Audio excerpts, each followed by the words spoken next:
वस्त्र आणि ग्रोमेचे हे दोनच प्रोडक्ट दिले.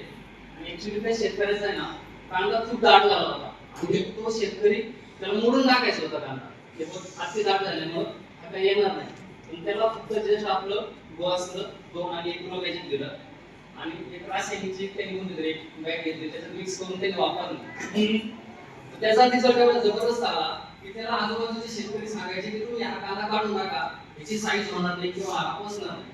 मग काय करायचं, तो डिप्रेशन मध्ये गेला, एक खर्च केला, बी विकतचं, त्याची पेरणी, तो खर्च व्हायला जाणार, तो आपला ऍक्च्युअली डिस्ट्रीब्युटर होतो आणि मग डिप्रेशन मध्ये गेला, त्या काढून टाकायचं.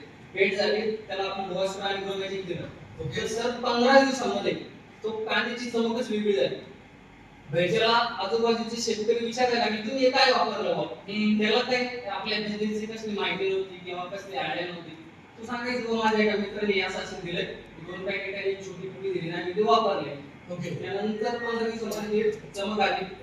ज्या वेळेस तुझा तो कांदा काढायला गेला, विश्वास बसत नाही, 530 बॅग एकरी कांदा निघाला. 530 बॅग त्याची टिकवण क्षमता सुद्धा एवढी मोठ्या प्रमाणात आहे की तो 6 ते 7 महिने काढल्याच्या नंतर तो कांदा आयर्नमध्ये राहील. खराब झाला नाही, खराब म्हणजे 0.1%. 0.1%. नॉर्मली किती बॅग निघतात एका एकरामध्ये? आता काय झालं ऍक्च्युअली सर, आमच्या भागात आहे कुपीच्या कॅनलचं पाणी आणि सारखं पाण्यामुळे काय झालं, जमिनीचा कसुरता खारटपणा जास्त आहे.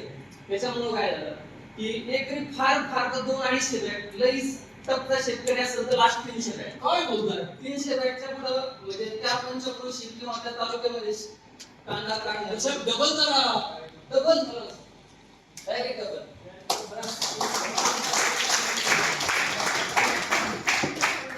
मी सांगतो तुम्हाला काय केलं पाहिजे. तुम्ही सर्वांनी गावामध्ये एक रिक्षा फिरवायची, आधुनिक शेती कशी करावी याचे मार्गदर्शन करण्यासाठी